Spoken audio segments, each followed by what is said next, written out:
Hi అండి అందరికీ. నేను మీ జిన్నూరు పోవాలని ఈరోజు అయితే మా నాగులంక వాసులు ఉన్నారు కదండి. నాగులంక వాళ్ళు ఎవరైతే నాగులంక గ్రామ క్లబస్తులు శ్రీ బోనం చంద్రశేఖర్ గురుస్వామి గారిది సంబరం అయితే చూడడానికి అయితే వచ్చేసారండి. ఈరోజు శివకొల్లాకుల్లో అయితే ఈరోజు సంబరం జరిగిందండి. నేనైతే చూడడానికి అయితే వెళ్ళానండి. మన వాళ్ళు అయితే స్టార్టింగ్ కాళికాదేవిని తీసుకొచ్చేసి అయిపోయి హడావుడి చేస్తున్నారు మొత్తం. అసలు మామూలుగా లేదు. ఆవిడైతే కాళికాదేవి మొత్తం బెదరగొట్టేస్తుంది, మొత్తం అదరగొట్టేస్తుంది. సంబరం మొత్తం ఆవిడ అంటుంది. ఒకసారి మీరైతే చూసుకోవచ్చు. నేనైతే చాలా అంటే చాలా భయపడిపోయినా కాళికాదేవిని చూసి. మీరైతే ఎవరైనా భయపడి ఉంటే నాకు కింద కామెంట్ సెక్షన్లో కామెంట్ చేయండి. సరే, ఇంకా మనకి అమ్మవారి సంబరంలో ఇంకా చాలా ఘట్టాలు ఉంటాయండి. మన గురువుగారు అయితే చాలా అంటే చాలా ఘట్టాలు పెట్టారండి. లక్ష్మీదేవి క్యారెక్టర్ ఉంటుంది, మళ్ళీ వికనాచార్య క్యారెక్టర్ ఉంటుంది, మళ్ళీ గొర్రెల గోపన్న క్యారెక్టర్ ఉంటుందండి. ఈ గొర్రెల గోపన్న క్యారెక్టర్ అనేది చాలా బాగుంటుంది, చాలా అంటే చాలా ఇంట్రెస్టింగ్ ఉంటుంది. ఒకసారి మీరైతే చూసండి. ఎవరైతే ఈ అమ్మవారి సంబరం కోసం అమ్మవారి సంబరం ఎలా జరుగుతుంది ఏంటని ఎలా చేస్తారు, అమ్మవారి సంబరం ఎవరైతే చూసారో, ఇంకా ఎవరైనా చూడాలనుకుంటున్నారో, ఒకవేళ మీకు ఎవరికైనా సంబరం చెప్పించుకోవాలనుకుంటే కనుక నాకైతే కింద కామెంట్ సెక్షన్లో కామెంట్ చేయండి. నేనైతే వీరి నెంబర్ డిస్క్రిప్షన్లో అయితే ఇచ్చేస్తాను. సో వీళ్ళది అమ్మవారి కథ అనేది చాలా అంటే చాలా బాగుంటుంది. ఈ గొల్ల గోపన్న క్యారెక్టర్ అనేది అసలు మైండ్ బ్లోయింగ్, అసలు ఫుల్ కామెడీ అనమాట. అంటే ఇప్పుడు ఎలా ఉంటుందంటే సాకల వాడి మీద బట్టలు తిన్నట్టు ఇంకా కొడతానే ఉంటాడు ఆయన. రాజుగారు ఇంకా కొడతానే ఉంటారు, రాజుగారి క్యారెక్టర్ ఆయన. సో మీరైతే ఒకసారి చాలా ఇంట్రెస్టింగ్ అయితే చూసండి. నాకైతే తెలుసు కాబట్టి ఈ అమ్మవారి సంబరం కోసం మీరైతే ఒకసారి ఇంట్రెస్టింగ్ అయితే చూసేయండి. సో ఎవరికైతే ఇంకా ఆసక్తి అమ్మవారి సంబరం చూడాలి, అమ్మవారి సంబరం చూడాలి, ఎంజాయ్ చేయాలనుకునే వాళ్ళు అమ్మవారి సంబరం చూసి మనం కూడా ఎలా చెప్పించుకోవాలని అనుకుంటే కింద డిస్క్రిప్షన్లో లింక్ అయితే ఇచ్చేస్తాను. ఒకసారి మీరైతే చూసుకోండి. ఇంకా ఏంటంటే ఈ అమ్మవారి సంబరంలో అమ్మవారిని తీసుకురావడం అయితే జరుగుతుంది. అమ్మవారిని అయితే తీసుకొచ్చేది ఒకసారి చూసుకోండి. మీరు అమ్మవారిని అయితే తీసుకురావడం జరిగింది. ఇక్కడ కింద ఒకసారి వీడియో అయితే ప్లే చేసి చూసుకోండి. అమ్మవారిని తీసుకురావడం కూడా మనకి స్టార్టింగ్లో ఎంతో ఉత్సాహంగా వీళ్ళు పాటలు అయితే పాడి అమ్మవారిని రెచ్చగొట్టి మరి తీసుకొస్తారండి. ఎందుకంటే అమ్మవారి డ్యాన్స్ అయితే చేస్తుంది కాబట్టి. సో మీరైతే ఎవరికైతే అమ్మవారు కనకదుర్గమ్మ తల్లి అంటే ఎంతమందికి ఇష్టమో కింద కామెంట్ సెక్షన్లో కామెంట్ చేయండి. సో అమ్మవారి ఇష్టమైతే కనుక కింద కామెంట్ బాక్స్లో దుర్గమ్మ అని చెప్పి కామెంట్ చేయండి. సో ఈ వీడియో అయితే అమ్మవారి సంబరం కోసం కాబట్టి. అమ్మవారి సంబరాలు అనేవి నార్మల్గా మన ఆంధ్ర జిల్లాలో అన్ని చోట్ల జరుగుతాయి కాబట్టి ఎంతో ఆనందంగా అందరూ కూడా ఎంతో కన్నుల పండుగ ఈ యొక్క అమ్మవారి సంబరాలు అయితే చూస్తారండి. సో మీ ఇంకా ఎవరైనా ఈ అమ్మవారి సంబరం మాకు కూడా కావాలి, మేము కూడా చెప్పించుకోవాలనుకుంటున్నాం అనుకుంటే కనుక ఒకసారి మీరైతే నాకైతే కాల్ చేసేయండి. సో ఇంకా ఎవరైనా ఛానల్ సబ్స్క్రైబ్ అయితే చేయకపోతే సబ్స్క్రైబ్ అయితే చేసేయండి. మన ఛానల్ సబ్స్క్రైబ్ అయితే చేసి సపోర్ట్ అయితే చేసేయండి. మన ఛానల్ సబ్స్క్రైబ్ చేసి సపోర్ట్ చేసిన వాళ్ళకి మనకి ఎగ్జైటింగ్ గిఫ్ట్స్ అయితే ఉంటాయండి. మనకి నాకైతే సబ్స్క్రైబర్లు అయితే ఉన్నారు, వ్యూవర్స్ అయితే లేరు. కొంచెం వ్యూస్ అయితే పెరిగేలాగా చూడండి ప్లీజ్. అందరికీ దయచేసి అందరికీ ప్లీజ్ అండి, నాకు కొంచెం సపోర్ట్ చేసి మీ సపోర్ట్ అయితే కావాలి వ్యూస్లో. సో సపోర్ట్ చేసి అర్థం చేసుకుంటారని కోరుకుంటున్నాను. ఇంకా ఎవరైనా మన ఛానల్ సబ్స్క్రైబ్ చేసేయండి. వీడియో అయితే ఫుల్గా చూసేయండి. ఓకే, మళ్ళీ నెక్స్ట్ వీడియో కలుస్తాను. Thank you for watching.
అమ్మవారి ప్రతి ఒక్కరు పైకి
భక్తులందరూ ఒకసారి పైకి రావాలి. పువ్వుల స్థాయికి వెళ్ళి ప్రతి ఒక్కరు పువ్వులు తీసుకోవాలి.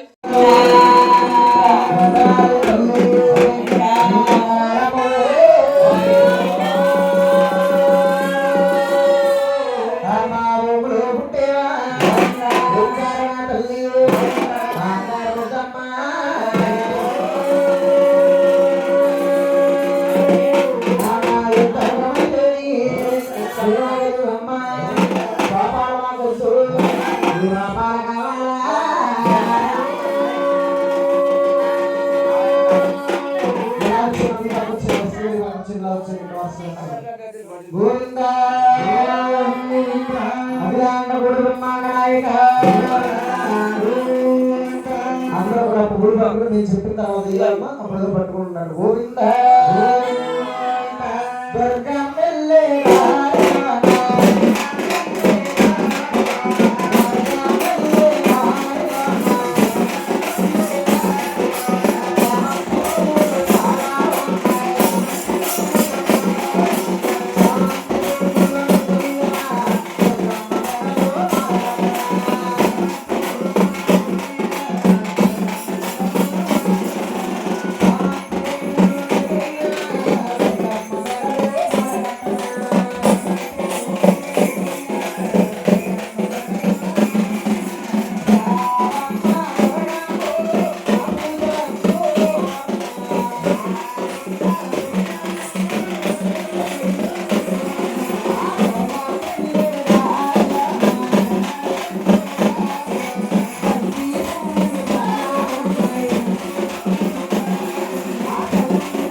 తల్లి శాంతి రూపమో